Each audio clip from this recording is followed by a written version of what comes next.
welcome everybody who's signing on. I can see the participants ticking along, ticking up on the corner here, so that's fantastic. We're going to wait a couple minutes to give everybody a chance to get into the webinar.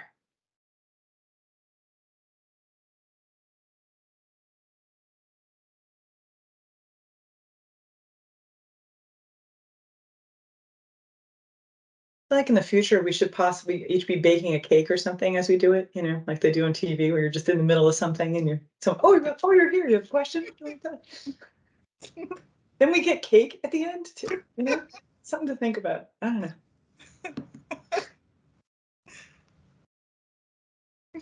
Make salsa. It's like regional. Oh, we have a whole thing in my team about Zumba class. And there are some folks who want us to Just Zero to do a Zumba class, and some folks who are adamant about not doing a Zumba class. One of our team members, her name rhymes with Laura Orlando. She doesn't want to do Zumba so badly that she'll raise money to avoid doing Zumba. And I said, I'm not going to force you to do Zumba, Laura, you know? But yeah, that would be, for me, Melissa, that would be heaven. Like we do a Zumba class right up until we start the webinar, then there we go. But yeah, not everybody in my team wants to do that. What are you going to do? More movement for a movement. I'm game. See, there you go. There you go. Wow, did you just come up with that? See, Melissa's got good ideas. We know everyone can hear it. Somebody, Heather's writing me the chat. You know, people can hear. Of course they can hear me, but I don't want them to think that we're dead or something and leave the webinar. You know, this isn't just a picture. We're live here, people. Consider this is the environmental situation room with Kirstie Pecci rather than Will Blitzer. There you go. There you go. All right. Well, we're a few minutes past the hour. We've got critical mass, so let's get started. Hello, my name is Kirstie Pecci. Kirstie rhymes with thirsty from Just Zero, as also known as the trashy attorney, which is a joke I'm never going to stop making, I don't think. And we're here today with two of my dear friends who I'm so delighted to have on this webinar. One of them is Judith Enck from Beyond Plastics, also teaches out of Bennington, former EPA regional administrator, as she just tells all of us constantly. We're sick of hearing it, Judith, you know. and then of course we've got the amazing Melissa Aguayo from Break Free from Plastics. We love all the team over at Break Free, but Melissa is our favorite, as I told Graham recently when I explained to him why he wasn't invited to be on the webinar.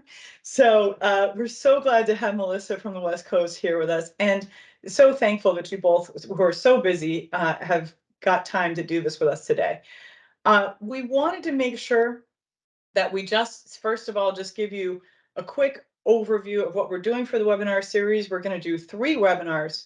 Our second one is, I believe, May 11th. I should have written that down ahead of time. I'll double check if my dates are correct. That is going to be on the bottle bill and EPR.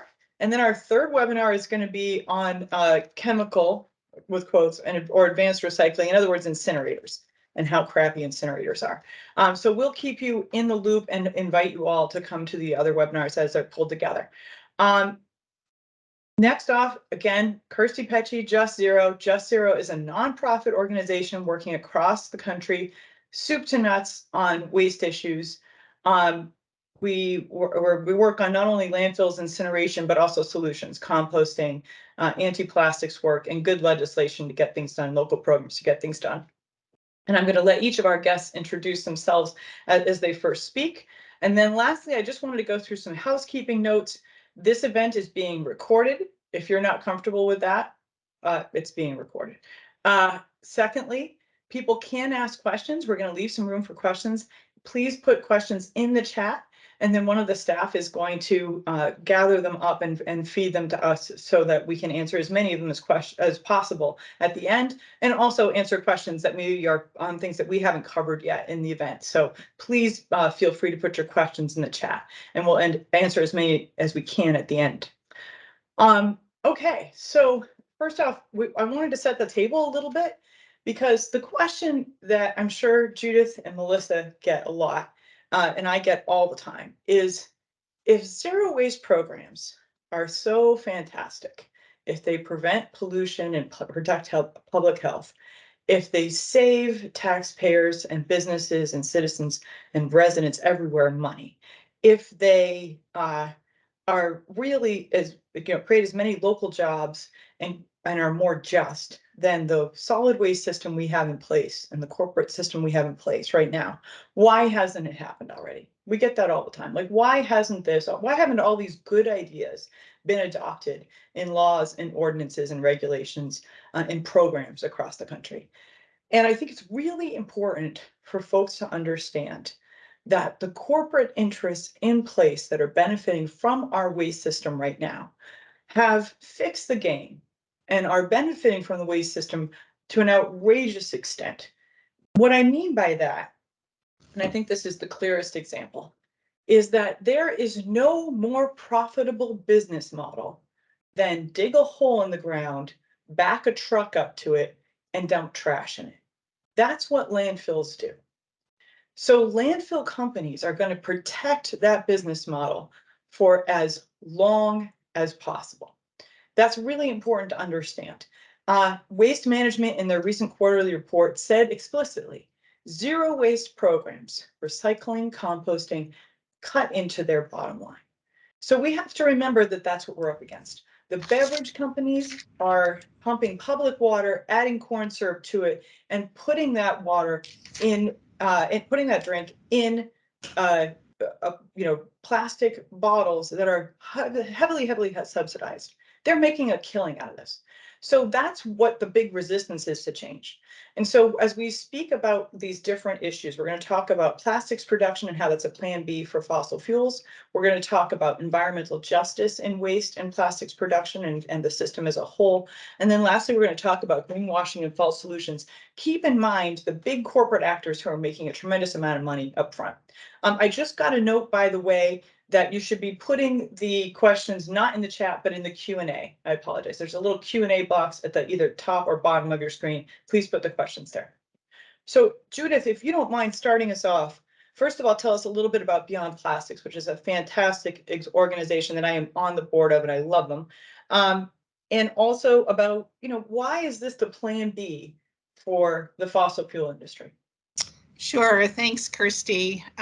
Well, this is a mutual admiration society because I love Just Zero and Break Free from Plastic. And I was really looking forward to doing this presentation with both you and Melissa, two very effective, fierce women. And it reminds me of the saying, well-behaved women rarely make history. So that's us, not well-behaved.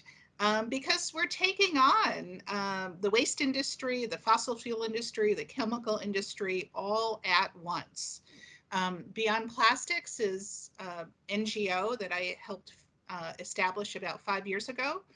We're based at Bennington College in Vermont, and we have a very serious mission, and it is to eliminate plastic pollution everywhere. And sometimes when I share that, people giggle a little bit, but we're serious. If you live in a more affluent community, there's a good chance the sanitation department comes by and cleans up your neighborhood or your business place. And if it's a less affluent community, they don't clean up the litter as much. But more seriously, I think, than litter is low-income people and people of color living in communities where there is a concentration of both landfills, incinerators, and transfer stations. You all probably have been following the media coverage of this terrible fire in Indiana. That is a plastic collection facility. It's not a recycling facility. It's not a chemical recycling facility, but it's a guy or a gal, I don't know, who has been collecting number 3 to number 7 plastic, waiting for there to be a market for them to be recycled. So they're going to be waiting a very long time. And in the meantime, it caught on fire. Plastics are a fire hazard. When they catch on fire, even a small amount, they burn fast, they burn hot, and a tremendous amount of toxic air emissions are created and released into the atmosphere. That warehouse is in a low-income part of town. So I think one reason we're not making more progress is it's because low-income people and people of color are when you throw something away, those are the neighborhoods that are away. And I just wanted to open with that and say that we really do want to eliminate plastic pollution everywhere. Follow Beyond Plastics on social media. When I attend discussions like this, it's not that I'm totally not riveted on every single word, but I live tweet the treats. I live tweet the most interesting things that are said. So please live tweet this presentation today. You can tag us we're at Plastics Beyond on Twitter, and then I'm personally at ENCKJ on Twitter. And I know I'm not supposed to be on Twitter, but I still really like it. It's a good source of information. Bless me, Father, for I have sinned. I'm staying on Twitter till it goes down. The legislators are still all on Twitter, right? And a lot of journalists too, even though I see NPR is leaving, yeah. So we get it, Judith. We forgive you for that. Yeah. Thank yeah. you for the for the penance. You're welcome. Yeah. So, let me shift now. I mostly work on plastics issues, but I am kind of a solid waste gal. I want to reduce all waste. Plastics, we typically think of the impact on the ocean, impact on health, the fact that plastics has an abysmal recycling rate of only 5 to 6%. Everyone should keep recycling. I started my town's recycling program. Keep recycling metal, glass, paper, cardboard, but let's be honest, plastic recycling has not worked, will not work by design, and I can explain why later. But what a lot of people don't realize is that plastics is also a climate change issue. Plastics traditionally have been made from chemicals and oil. Plastics are now made from chemicals and ethane, a byproduct of hydrofracking. Last year, my organization Beyond Plastics put out this handy report called The New Coal, Plastics and Climate Change. It's on our website, beyondplastics.org. If you care about climate change, take a look. It's short. You can read it over dinner or talk to your family, whichever you prefer. But what we found is, as you mentioned, Kirstie, plastics is the plan B for the fossil fuel industry. And what do I mean by that? Finally, our economy is moving away from relying on fossil fuels for the two biggest generators of greenhouse gases, electricity production and transportation. So we're finally seeing first energy efficiency being taken more seriously, and then clean renewables, wind, solar, geothermal, heat pumps, etc. So the fossil fuel industry knows they're going to make less money burning fossil fuel for electricity generation. Flip over to the transportation side, electric vehicles, more funding for mass transit. So that big market share is declining. So a couple years ago, without any of us knowing, I'm sure there was like a big meeting at a country club somewhere, cigars were smoked, liquor was consumed, and the fossil fuel and chemical industry decided we're going all in on plastics, and that's what they are doing. Plastics is the new coal, and this is not because we need more plastics, it's because the fossil fuel industry needs another market. So we did this report. We found that in 2020, the US plastics industry released as much as 106, as much greenhouse gases as would have been released from 116 coal-fired power plants. That's a lot. US plastics industry is expanding, and the emissions from plastics is on track to surpass those from coal by 2030. And this is because, thankfully, we're finally in the United States closing down coal plants. So those emissions are going down, but it is projected that plastic production will double in the next 20 years unless Just Zero, Break Free from Plastic, and Beyond Plastics, unless we get our way and get strong laws adopted, like strong packaging reduction laws, expanded bottle bills, polystyrene bans, plastic bag bans, etc. So I don't want people to think that, oh my gosh, this is hopeless. Plastic production is going to double. It's not, because we're going to change that trajectory. So what, 65% of coal plants have been shut down in the US, and that's mostly because of people power. People coming together and saying, we're concerned about climate change, we're concerned about acid rain, we're concerned about more asthma rates.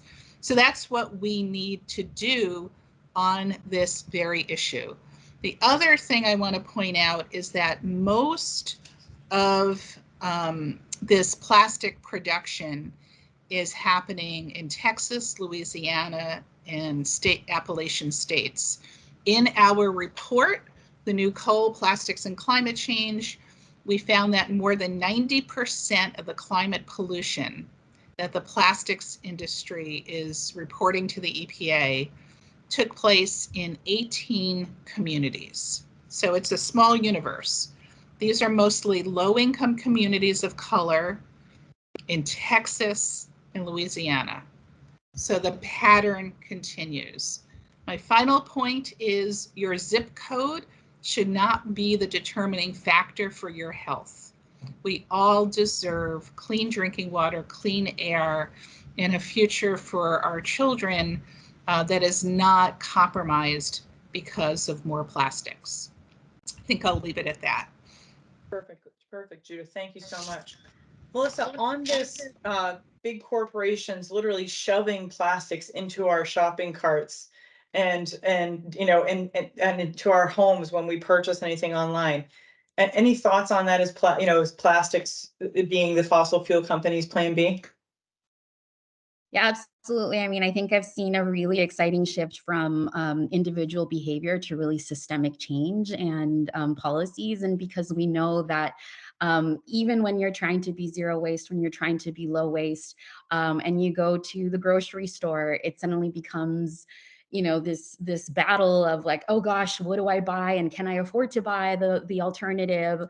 And it shouldn't have to be that way. That with us caring and knowing all of this, we're still having to make these decisions every day. And then companies turn around and industry turns around and says, well, this is what y'all are asking for. It's like, no, it's really not. It's not what consumers are asking for, but it is what is being shoved, like you said, being shoved in grocery stores, being shoved in our homes. And what we're finding is that consumers are actually asking for the opposite. They want reuse systems, they want refill, but they also need it to be convenient. And so how are we addressing all of these things? And also looking at the convenience is something that's thrown around a lot, but we're not looking at and talking about are the health impacts, both to environmental justice and frontline communities along the entire supply chain, but also to us as consumers when we know that they're adding, they're putting additives in these plastics that are also impacting our health. So every single human on the planet is being impacted by plastic pollution and by plastic production, and industry and corporations aren't being honest about that. And then we have all ways to deal with. That is really well said. I think that the negative health impacts of every person on the planet, but from plastics is a really that's the nut of the issue right there, right? And that's why we do this work, right? Not only to protect the environment, which of course we love, but because we know our health relies on that environment. The other thing I think that you started out with that I think is so powerful, Melissa, is the idea of your individual behavior. That's a good thing you should do. It makes you aware and you do the best you can, but we really need systemic change.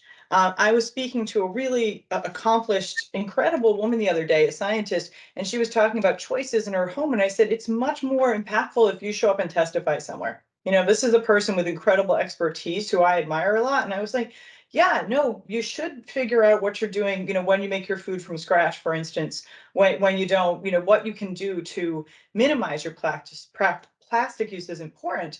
But you have to understand that the systemic change is the only way we're going to win this. And back to Judith's point, with people power. We need as many folks as possible to be tied in. That's the only way these changes happen. I think that's a good place to also bring us to the next conversation, because something you said, Melissa, triggered that for me, which is we need to make sure that we're protecting people in their homes and that they have good choices. We don't want this to be a situation where reusables are only for people of means. We don't want only wealthy people to have reuse systems, right? We need our reuse systems and better systems systems that obviate the need for single-use plastics to be throughout our society and the world. So that, Melissa, if you could launch us on that part of the conversation, which is looking at the pressure we're seeing on environmental justice communities locally, regionally, statewide, and then internationally, of course.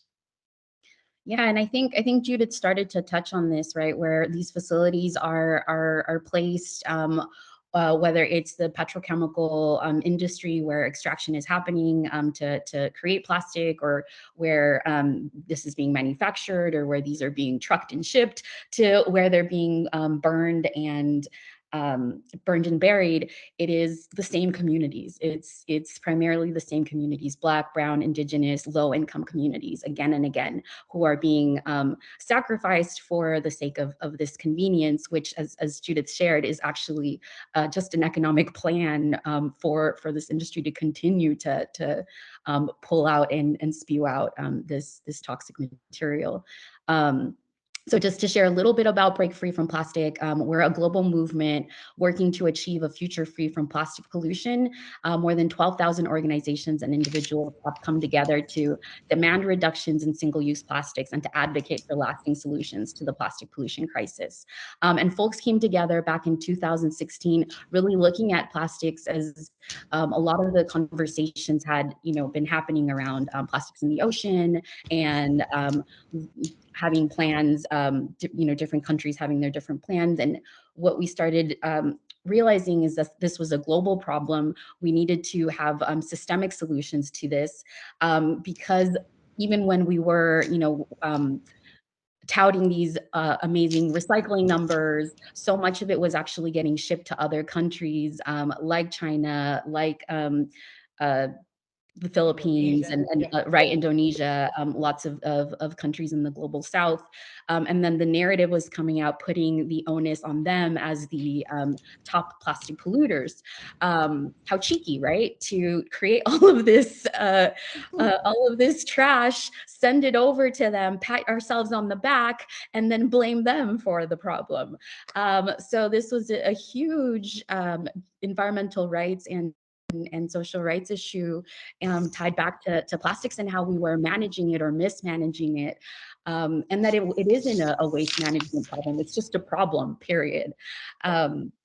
And we continue to see that not just happening globally, but also, again, in the United States, that's happening, and locally that's happening. So the more that we're connecting these dots and really showing that these things don't happen by accident, right? What we saw with to precursors of plastic, with the derailment in the big derailment that just happened, and there were some conspiracy theories coming around from that, and saying like, oh, like this wasn't an accident. And it's like, y'all are right. This was not an accident, in that these are placed where these are being trucked, where these are being shipped. All of these are intentional, and they're trying to look for people or communities that they believe are not going to stand up and fight because they have so many other pressing issues. And what they we're happen all the seeing, time. they happen all the time, those right? derailments, it's East Palestine. That happened. They happen every couple days. So the conspiracy theory, oh yeah, there's a conspiracy, but it's big corporations not keeping us safe. It's not a conspiracy of some bunch of a bunch of folks in masks or something. It's the corporations. Yeah. Exactly. And we know that the burden of plastic, of toxic waste, of these resources is not distributed equally. And this is very much true for plastic and plastic production. Yeah. Kirstie, I want to go back to your earlier point that was great and so poignant, Melissa. We want to make sure that reuse and refill strategies don't go the way of organic food, that only people with more resources can afford it. I remember when my son was a baby, and my husband and I both have always worked for nonprofits, except when I worked for government. Woo, big salary there. So when our son was little, I bought organic apple juice for him, and then my husband and I drank, regular apple juice. And one day my husband reached for the organic juice, and I snapped at him. I said, "No, honey, that's for the baby. You drink the toxic apple juice along with me. And it was because organic apple juice was twice as expensive. And, you know, thankfully that is, you know, after 30 years changing a little bit. But we don't want to go that route with reuse, refill, reduction. There is a lot we can do that is affordable. And I also want to just briefly do an advertisement for one of my Bennington College students is from Malawi in Africa, and she wrote a brilliant blog on the Gaia website, Global Alliance for Incinerator Alternatives. She has a great name. Her name is Peace Kalumba, Kalomba, brilliant. And she wrote a blog about how reuse, refill needs to be accessible and affordable for everyone. It's not all about expensive things you buy online. So, like, how can we really scale that up? There are a bunch of ways. For instance, school cafeterias mostly serve food on single-use disposables. How about a funding source for schools to buy dishwashing equipment so students can be served meals on reusable, durable dishes? One potential funding source is if we pass a strong Packaging Reduction and Recycling Act, not the weak EPR bills being promoted by the packaging industry, but a really comprehensive good bill. It'll have eco-modulated fees, and some of that money could be not just for funding local recycling, but also reuse. So let's have a funding stream for schools, for hospitals, for Meals on Wheels program. We were contacted by Mary from Buffalo, who is a volunteer with Meals on Wheels, and she was concerned that her local Meals on Wheels program was shifting from cardboard packaging to black plastic. So we consulted with her, and we got an idea. What about Meals on Wheels delivering in real, durable, reusable dishes? Because you have that built-in return system. And over 2 million meals are delivered by angels every day. So what the challenge, some Meals on Wheels programs are changing. And if you're interested in that, there's a wonderful guide on our website about Meals on Wheels switching over. But the biggest challenge is funding to wash the reusable dishware. Another idea, water fountains. Remember water fountains? A lot of them were shut down because it was discovered there was lead in water, but now we've got these, you know, newfangled water dispensing machines. Like every airport seems to have them. We need them more in airports, so you don't have to go walking a mile to fill your refillable water. We need that at bus stations. We need that in public places.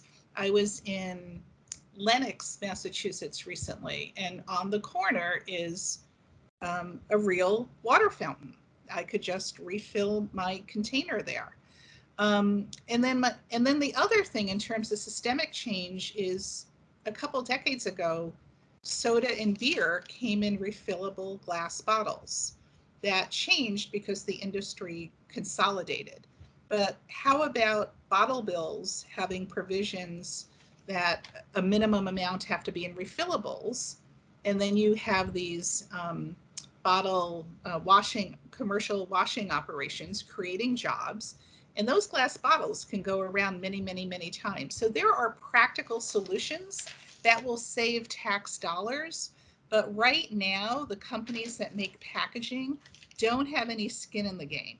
They sit around thinking, what's our next packaging design, and not thinking or really internalizing what happens after you're done with it.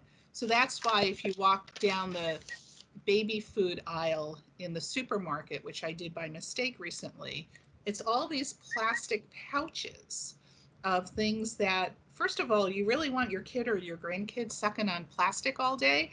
And then secondly, what do you do with it when you're done? All you can do is throw it in the trash. That's right. That's right. And I think one of the, you know, getting to our next segment, which is about greenwashing and false solutions. I think one of the pieces of that, Judith, that people need to remember is that good reusable solutions and refillable solutions, which, as Judith just said, some of that is got to be legislated. We need a stick sometimes. Some of it will happen in the market. If you create a, you know, a situation where folks are required to do it, the market will solve a lot of these problems. But one of the things that we hear all the time is that single use is cheaper.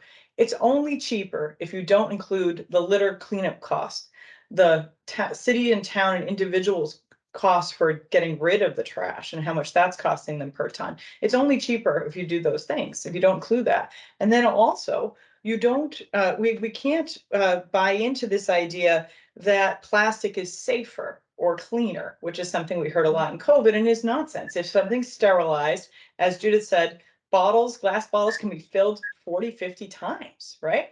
And they have to wash them anyway when they fill a new glass bottle. So let's just wash it and fill it with a drink. So moving on from, those Just kinds. Go ahead, Melissa. sorry, just to quickly jump in because I get really Please. excited about Yeah. reuse. And I love how you turn this positive, Judith, because I think there are and just like proving that these solutions are already happening. It's not so much of a, oh, we need to, like, yes, we need to be building the infrastructure to be able to scale up and reach everybody, but these solutions are taking place now. We know how to do them, and they're not just good for the economy, they're not just good for or they're not just good for the environment and good for community health, but they're good for the economy. Reuse brings more jobs than landfill and incinerating. It creates over 200 times more jobs. So it's just a win for all. There's a great Gaia report showing some of those stats and some of those numbers, some great organizations as well who can get down to the detailed amounts on what restaurants are spending and how reuse saves them money. So I think we, as we continue to talk, it's just pushing back on that myth and that narrative that we have to pick economy or environment. That's just not true, and we have plenty of models that prove that again and again. It's picking their short-term immense profits versus the rest of our economy. That's true, but you're absolutely right, Melissa. And these things are happening. We know that they save money. There are the Gaia report. I love, that's a great one to reference as people are trying to make these transitions. And we talk to local activists all the time, folks who are trying to get the restaurants in their community into different refill programs and try and find ways of combining their interests to create, as Judith said, local, local washing stations and kiosks to collect containers and all these different ways of doing things. So we know how to do it. You're absolutely right. It's not rocket science. If we can get a pair of shoes in a day or two from across the world, then most definitely we can bring back a container, wash it, and fill it again. It's not rocket science. So not that that's a personal example of me buying shoes, maybe, but yeah, no, that's we've got to remember that we have the technology to make this really easy now. And so now I was really looking forward to doing this because when Melissa talks about how cheeky these corporations are, when sending our plastic pollution to other countries and then blaming those other countries for plastic pollution. Our unrecyclable materials, and then saying, oh my gosh, how did you not find a way to get rid of these things that we sent to you? That is cheeky.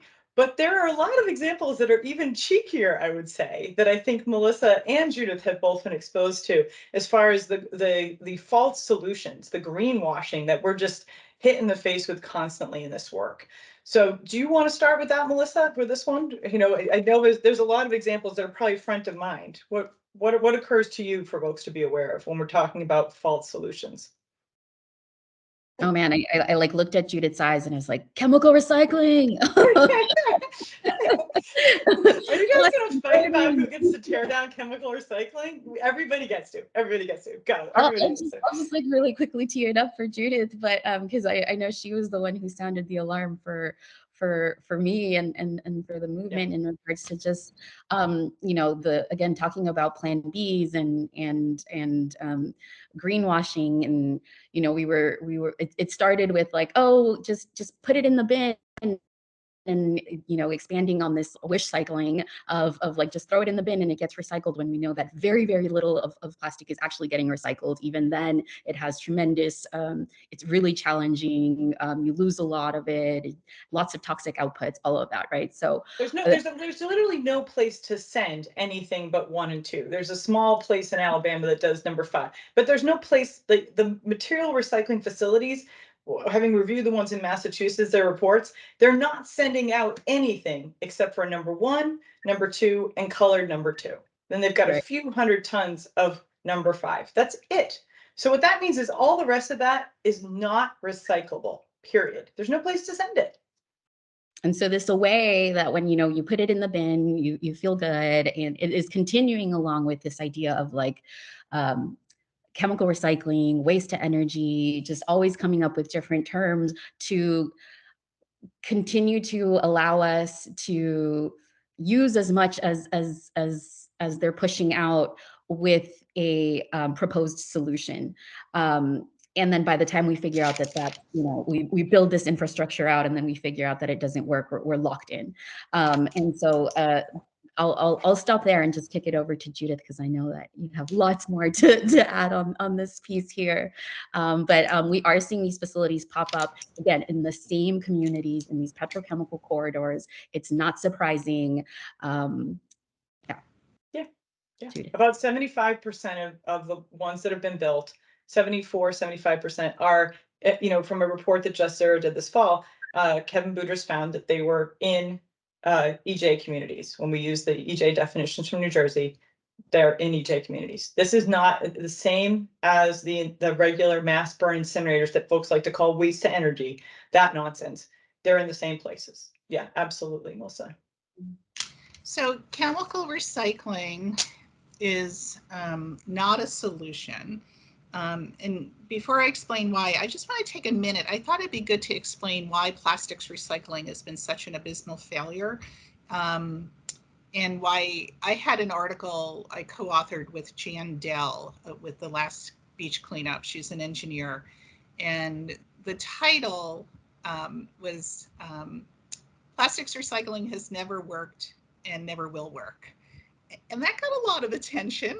And True. The reason we wrote that title is because it's true. And it's because when you recycle, a newspaper, that can become a new newspaper or a new cardboard box, and it can go around and around. Same thing with glass and metals. There are limits to the paper and the cardboard, but then it can be composted. It will actually rot in the end. Right, but it goes around more than once. A bunch of times, though. Right. Yeah, it does. Whereas when you do have so-called successful plastic recycling, it's typically not recycled into something else. It's not like a bottle to bottle. It's not a package to a package. It's plastic is recycled into clothing, then when you wash, you get microplastics, or Trex, which is an alternative to wood. But I want to explain, plastic recycling doesn't work because there are so many different resins, thousands of different chemicals, and hundreds of different colorants. So think about in your own home. If you have a washing machine at home or at the laundromat, you're probably lugging a bright orange hard plastic detergent bottle. And then in your refrigerator is a clear plastic squeezable ketchup bottle. They cannot be recycled together. There are different resins, there are different chemicals, there are different colors. And the plastics industry has known this for years.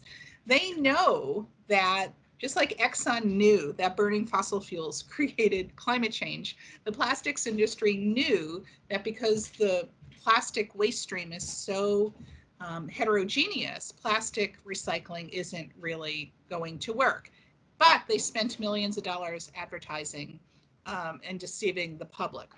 There's actually, the Federal Trade Commission is taking public comments on something called the Green Guide, which attempts to reduce deceptive advertising on what is recyclable or compostable. Now what the industry is saying is they're kind of admitting that plastic recycling isn't working. So now they've shifted to chemical recycling. A good example is I would schlep all over the Northeast to testify at a local public hearing on, say, banning plastic bags or polystyrene foam. And inevitably, the plastics lobbyists would show up and say, don't ban it, we can recycle it. They know they can't say that anymore. So now they say, don't ban it, or don't do strong extended producer responsibility, send it to a chemical recycling facility. Very few exist. They've been attempting this for decades. And basically, it's exposing plastics to high heat to attempt to create gas or fuel, or it's exposing plastics to a lot of solvents and to try to almost dissolve the plastic. It's the same movie, just a different theater. The facilities, if they are built, and there are less than 10 in the United States, they only exist with massive taxpayer subsidies, and they're in environmental justice communities, and they are polluting. But 22 states have adopted laws promoting chemical recycling. And this is something to really, really keep an eye on. That is the biggest, latest false solution. And I think that, oh, go ahead. Were you saying something else, Judith? Let me interrupt. I think that it's really important to understand too, because there are some folks who say, well, what's the big deal? They break the plastic down, then they burn the fuel. Isn't that avoiding other fuel use? The problem is it's really, really toxic. It's not avoiding any virgin plastic production. So it hasn't solved the problem in any way, shape, or form. And what it means is plastic still has to be either burned or buried. They may put a few expensive steps in between, but it's still the same thing. And it's not even a very workable technology, as Judith said. It has to be really clean, really one type of plastic to make that even work. So, these facilities are not taking all the 3 through 7 that's burning right now in Indiana, I think it is. They're not taking all that, throwing it in a vat and making fuel or plastic out of it. They're literally only still taking one type of plastic and breaking it down. So it's unworkable, polluting, and just stupid all the way around. Really expensive. Not economically viable. Yeah. Right, No. not economically viable. And the best case Yeah. scenario is it makes a very small quantity of low grade fossil fuel. Yeah. The Yeah. last thing we need. We're trying Yeah. not to have more fossil fuel. That's right. And so it's a little bit crazy so we're seeing this. There's a proposal in upper central Massachusetts, Templeton, where Valley LLC has purchased 24 acres. Are they doing that so that they can then say to legislators in Massachusetts, don't bother to ban these plastics? I don't know. The property is contaminated already from historic industrial use. 24 acres isn't that large. And there's back taxes that are worth more than the property was for the sale price of the property. So again, kind of same old of just a really poor business model with a really poor idea that then is being used to gut regulations and then possibly block good plastic spills that would stop the production of single-use plastics. I think that that's a really important thing to point out too, is when we're talking about plastics, we're not talking about outlawing the plastics that are in your car or the plastics that are in my contact lenses. We're talking about the plastics that can be replaced very easily by something else, by reusable systems like the ones that Melissa and Judith were talking about, that would save us money and be much, much more protective of human health. So I think that that's the piece of it that I think we have to always remember too.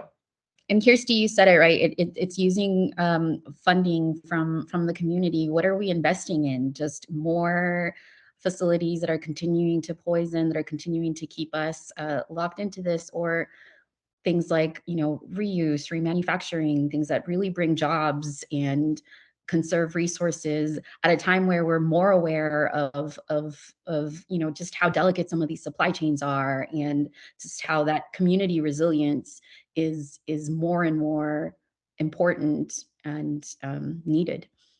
That's exactly right, Melissa. That's exactly right. I do want to remind folks to put questions in the Q&A section. We have a few questions here that I think also I will tee up for folks here. So one of them, and this is something that sometimes we don't get to, but I think is really important. We've all referenced grassroots activism and showing up and testifying. What would you both recommend that folks do if they want to get involved? And please give us a buffet, if you will, because I think that different people are good at and comfortable with different types of action. So yeah, Melissa, starting with you, what would you say to someone who said, gee, I try and do everything I can at home. What should I do if I want to create that systemic change that you referenced, Melissa? I think one of the things you mentioned earlier, Kirstie, is like do provide public comment when some of these policies are taking place. Get engaged. You don't have to be I think sometimes there's this feeling that we need to be experts in the topic at hand or have technical expertise, and really just being able to show up and share how this is impacting us personally is really, really powerful. Being able to share from that personal perspective, you can is you just can't argue with that. As well as just sharing your voice. There's getting it out with through oh my gosh, op-eds and things like that. And then if you need help and you're not sure, get plugged into organizations like Just Zero and Beyond Plastics. I know Beyond Plastics has an incredible program, so I'll let Judith share more about that. But there's so many different ways to plug in and share your voice. Just know that you're not alone, and that if, like you said, Kirstie, if you take those 5 minutes instead of just focusing on what you're doing as an individual, but to really get your voice out there to create that systemic change, it does make a difference. Your voice matters, your dollar matters. Yeah, that's exactly right. I think building on that point too, Melissa, when someone submits an email or shows up at a hearing, or now that the hearings are virtual a lot of times, and says, I pick up nip bottles on the road every day, include them in the bottle bill. You don't that's a personal experience that sometimes is more compelling than, me spouting off numbers about how many nips there are, or or anything like that. And also just if you're concerned about your health, yeah, you can't prove what's making you sick and what's not, but that can be sometimes the bravest and most impactful thing to tell a decision maker. I totally agree. Those are good points, Melissa. What do It you keeps think, Judith? story. Go ahead. Sorry, I was just saying, like, it hits people in the emotions. Like the storytelling is really powerful, and we all have that ability regardless of our background and expertise. That's right. That's right. So I would just urge people to get in the arena, jump in, have an experience. It's actually fun. You meet your neighbors. Don't do it alone, because this is a long-term journey here. And once you start working on these issues, you never stop. And what's really fun is the people that you meet. You have these shared values. You care about your kids and your grandchildren's future. You start really paying attention to politics more than you ever did before, because that's the arena. So, at Beyond Plastics, we've got a lot of policy expertise, but we also know the facts alone don't move the needle. If they did, we would have solved the climate change problem by now. We know what to do, but we don't have the political will to reduce fossil fuel burning. So a little over a year ago at Beyond Plastics, we decided we needed to do more to support the grassroots movement against plastic pollution. So we started this initiative called Local Groups and Affiliates. So if you want to work on plastics locally, you're not sure where to start, how to find people, you can start a local Beyond Plastics group. It's very decentralized. You're never going to have to check with national. I mean, you do have to go through a mandatory training with us, which also this year will include some anti-racist training.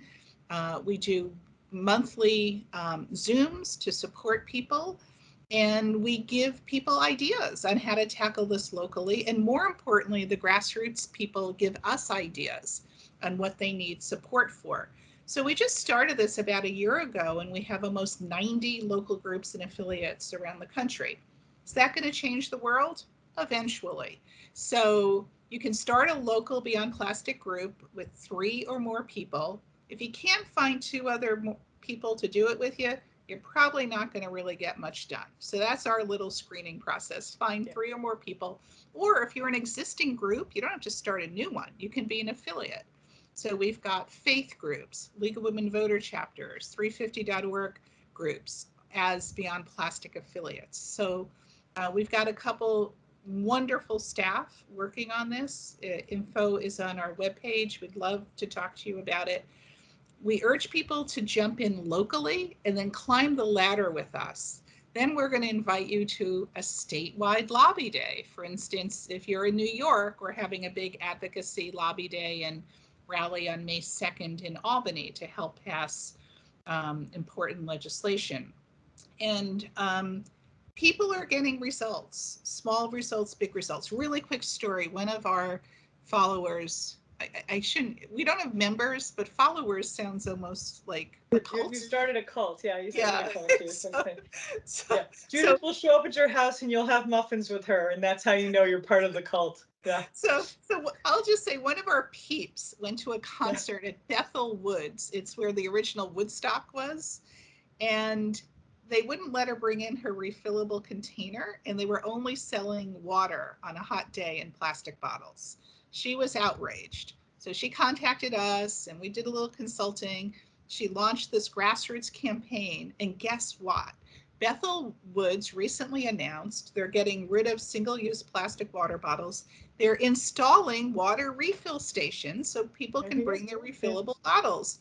What a victory. And this was, and it's like, probably saved them so much money. Can you imagine the cleanup they used to have to do? True. And this was just like, 5 pissed off women in a hurry. They saw a problem, they fixed it. And now they're going to go on to the next thing. And that was done with all volunteers. I love that so much, Judith. And I just want to the emphasizing the part that you said, like, don't do it alone. The community piece of this is just, it's my absolute favorite part of the work, is the people that we get to work with and just the incredible people that we get to meet, like you said, that are values aligned. Jump in, right? And as Frankie Orona, one of our members with Society of Nations, likes to say, I want to know that I used every tool available to me. Try to make that change. Doing it together, it makes it so much more fun. Yeah, no, I think that's right. There's a Harry Chapin quote where he talks about when you don't know if you've made a difference always or not, but when you try and make a difference, I think it was originally a Pete Seeger quote that Harry Chapin was quoting. He said, "You're working with the people with the live hearts and the live minds." And that is most definitely true in the waste movement, because the thing about it is that we all know that there aren't enough resources and aren't enough folks working on this. So we're very, very thankful for each other. And it just draws interesting people, as you can tell, I think, from this conversation. So, I do want to know, I've got a message here that folks want to make sure that they are going to get some of these resources in an email. We will send you not only our Twitter handles and Instagram handles, and then also websites for our organizations, but also some of the reports that we reference, the Plastic is the New Coal. There's some great break-free stuff that we want to make sure you see, some great Gaia stuff we want to make sure you see, and then also our Just Zero report. We will definitely share all of those. So we've got about 6 minutes left. How about a couple minutes just to bring everybody home on this? The piece that you feel like we didn't talk about that you want to make sure everybody understands before they walk away from this conversation. Oh, and before I do that, I do want to remind people the next webinar will be on May 11th, 3 p.m. We have Michael O'Haney from Story of Stuff, who's going to be on with Peter Blair from Just Zero, talking about EPR and bottle bills. And we've got another guest who we're still shoring up on, but we should be sure about that pretty soon. So put that in your calendar now. May 11th, 3 p.m. Same bat time, same bat channel. Judith and Melissa, bring us home? What are the 2 things? Why don't we start with you, Judith? What are the things that, 1 or 2 things that you think people should know that we maybe did not cover? Well, we have created a political climate where legislators want to do something to solve the problem. And they are getting bamboozled by industry lobbyists from Big Plastic, from American Chemistry Council, who are trying to convince them that things like plastics, chemical recycling is a good idea, or very weak extended producer responsibility laws. So we've got to really pay attention to the details. Just Zero, Beyond Plastics, and others have a model bill to reduce packaging called the Packaging Reduction and Recycling Act. Take a look at it, talk to state legislators, and jump in with us. I'm finding even well-meaning environmental groups who don't work on waste issues every day are seeing some of these industry proposals and thinking, they're good enough. But if you don't get it right out of the gate, they're not going to fix it for another 10 or 12 years. So the details really, really matter. I think the 2 biggest threats to us making progress on plastics issue, one is weak extended producer responsibility bills, which 4 states have already adopted. And the second is the push for chemical recycling. And I mentioned the Federal Trade Commission is updating their green guide. The American Chemistry Council is working in Washington to try to get chemical recycling, aka plastic burning, to count as real recycling. And we've got to block that. Thanks, Judith. Melissa?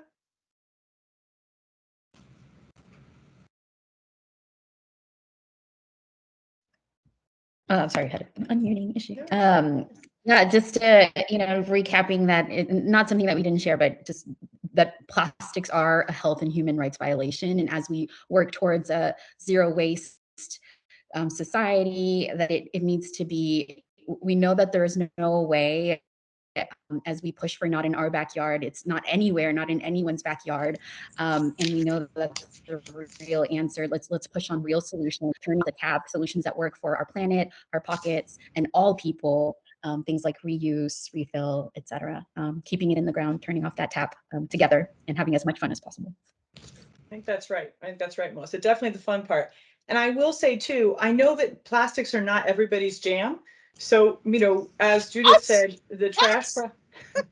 Hey, listen, some of us really are into, some of us have all kinds of things to say about composting and landfills and, and paper recycling and cardboard and stuff, and getting into dual or triple stream instead of single stream. Like there's a lot of stuff to do, pay as you throw programs. There's all kinds of stuff to do. We're working on a lot of those other solutions too at Just Zero. And what we find is that when we do a better job at defining what's recyclable for plastics and putting good bottle bills in place and good EPR bills in place, we also find that then we start also separating out our food scraps and our yard waste and doing a better job with that. We find that then we're going to recycle our textiles, which, as Judith mentioned earlier, 60% of our textiles are plastics. So we need to do a better job across the board, and we have resources on a lot of these issues. So if plastics aren't your jam, which I know we talked about them a lot today, there's a lot of other good information and good work that we're doing that we're happy to help with. Judith, did you have one more thing? I have one final thing, and then I got to hop. So you mentioned earlier, who I love, No, you're on. You're on. Yes. Okay. So Pete Seeger was the founder of Hudson River Sloop Clearwater, a wonderful group in the Hudson Valley, and he sang a song, and the lyric was, he sang many songs, but he wrote one song about solid waste issues, and the lyric was, "It really isn't garbage until you mix it all together." Yeah. It really isn't garbage till you throw it away, separate your compost, your plastic and your metal, then we can use it another day. And I'm sorry, I kind of sang to you, and I apologize. If this were the first time, Judith, I'd be shocked, but I expect you to sing me pretty much every time I talk to you. No, that's right. If you mix it together, Amy Perlmutter, one of my mentors, said, you can't unscramble the egg, and that's when it becomes trash. So all the solutions, that's one way to evaluate all of them. Is there any burning involved, as we said? Is there any plastic involved? If the answer is yes, any of those, you have a problem. But also, is everything mixed together? If it is, this is probably not workable. So thank you so much, both of you. So great to see you today. We are going to send everybody an email with the resources, with everybody's Twitter handles, Instagram handles, et cetera, et cetera. And please email us if you have any questions. But thank you so much. And so great to see both of you. Great job. Bye. Thank you both. Thanks all.